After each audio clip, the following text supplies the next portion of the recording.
Assalamualaikum dan salam Sarawakku sayang. Anda bersama saya Karzarif Afindi dalam Buletin UKAS edisi tengah hari 24 Jun 2020. Berita utama. Projek rakyat yang diluluskan dengan peruntukan sebanyak 772 juta ringgit di bahagian Sarike berjalan lancar meskipun terdapat kelewatan sedikit susulan penularan pandemik COVID-19 sejak Mac lepas.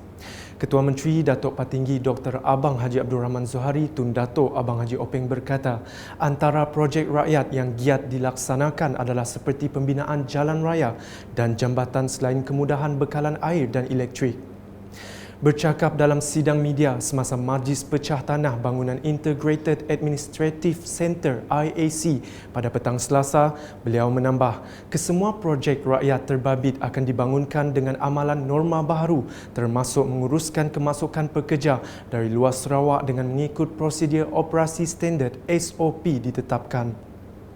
Dan tadi kita telah diberi taklimat bahawa jalan-jalan ini dan juga jambatan serta projek bekalan api dan air berjalan dengan baik. Walaupun ada kelambatan disebabkan oleh MCO.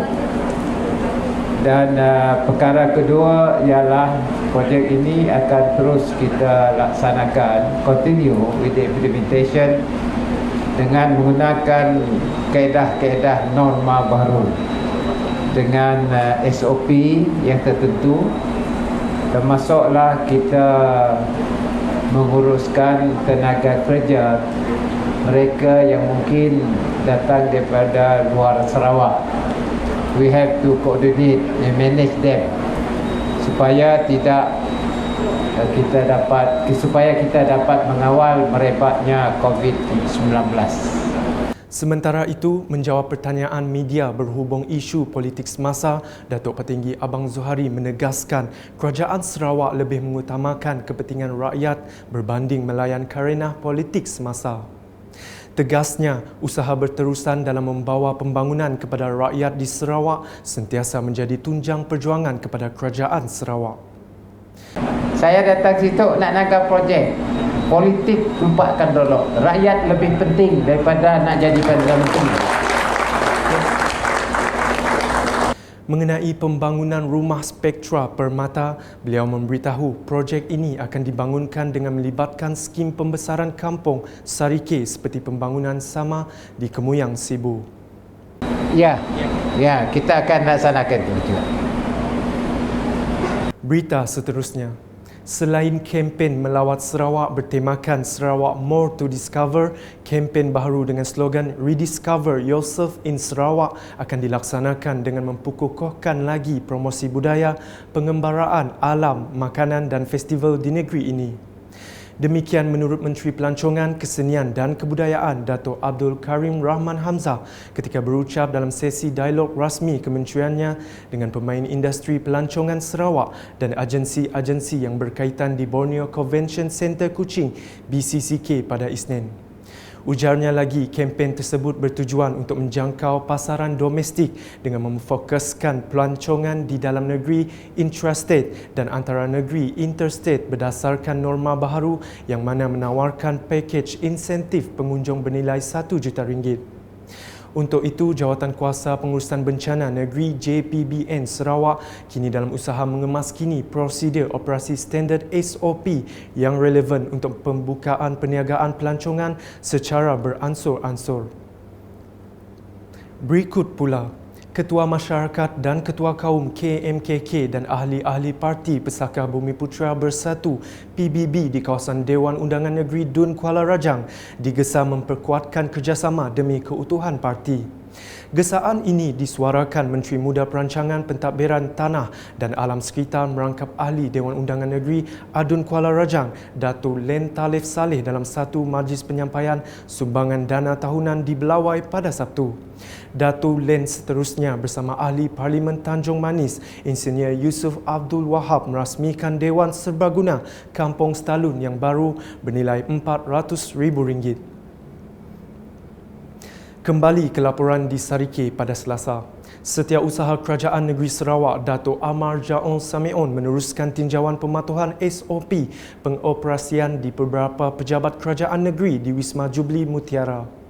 Beliau memulakan tinjauan ke pejabat residen sebelum pejabat daerah dan pejabat Jabatan Kejaraya JKR. Pada kesempatan itu, Dato' Amar Jaon turut mendapatkan perkembangan dan situasi semasa pejabat dan jabatan terutama berkaitan pengurusan serta pengoperasian. Sebelum di Sarike, beliau juga telah melakukan tinjauan yang sama di beberapa bahagian lain. Selanjutnya di Serian, projek ternakan ikan air tawar PTIAT yang dilaksanakan di kawasan itu merupakan projek pertama yang dilaksanakan secara berkelompok oleh Kawasan Pembangunan Pertanian Bersepadu IADA, Jabatan Pertanian, Pejabat Residen Bahagian Serian, Majlis Daerah Serian dan Biro Pertanian Pusat Khidmat Bukit Semuja. Menurut Adun Bukit Semuja, John Ilus, semasa ditemui selepas majlis perasmian melepaskan anak ikan PTIAT pada Selasa, projek tersebut memfokuskan pembangunan sektor pertanian dan pihak IADA telah memilih Kampung Ri'i, Daso sebagai lokasi yang strategik bagi membolehkan pemantauan dilakukan. Tambahnya, sebanyak 200 sangkar ikan akan dibina dan 100 sangkar telah siap sepenuhnya serta telah diisi dengan anak ikan tilapia merah. Berikutnya, Pasukan Jabatan Sukarelawan Malaysia Rela merupakan salah satu pasukan barisan hadapan yang membantu dalam pencegahan penularan COVID-19.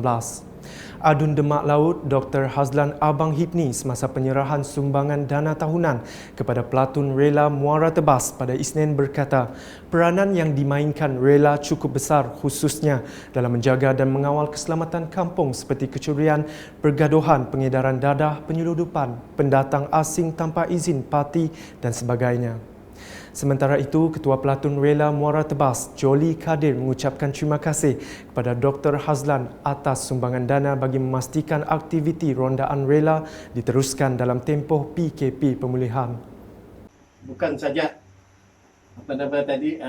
beliau sering memberi semangat kepada rela, bahkan beliau juga telah membantu daripada segi kewangan untuk rela bergerak lebih bertanggungjawab dan lebih mantap untuk mengawal selia, keselamatan dan apa juga yang berlaku di sekitar kampung Muara Tebas agar kampung menjadi selamat dan selesa, sukses diduduki oleh penduduk-penduduk yang ada di Muara Tebas. Sekian bersama saya, Khair Zarif dan kru penerbitan. Ikuti laporan berita seterusnya pada edisi petang. Dapatkan berita terkini Sarawak setiap hari dengan melayari portal ukas.sarawak.gov.my, UKAS Channel di YouTube atau melalui Facebook, Instagram, Twitter dan aplikasi Telegram Buletin UKAS. Mengakhiri buletin dengan video terbitan Kementerian Pendidikan Malaysia mengenai amalan penjagaan kesihatan khususnya buat para pelajar. Salam UKAS. Para murid sekalian, anda semua pasti sudah mengetahui tentang COVID-19. Virus ini berjangkit daripada individu kepada individu melalui titisan pernafasan dan juga sentuhan. Antara gejala penyakit ini adalah demam, batuk, selsema dan sukar bernafas. Bagaimanapun, tanpa gejala-gejala ini, anda mungkin boleh menjadi pembawa kepada virus ini tanpa anda sedari. Demi memutuskan rantaian jangkitan virus ini, langkah-langkah pencegahan seperti berikut mesti dipatuhi. 1. Kerap mencuci tangan menggunakan air dan sabun atau pensanitasi tangan. 2. Pakai pelitup muka kepada yang bergejala dan berimuniti badan rendah. 3. Amalkan penjarakan sosial 1 meter antara individu. Dan 4. Kekal berada di rumah sekiranya tiada keperluan untuk keluar. Langkah-langkah yang disebutkan tadi bermakna anda semua tidak dibenarkan untuk bersembang rapat, berkumpul dan bersentuhan. Kepatuhan anda kepada langkah-langkah pencegahan ini memberi makna yang besar kepada negara.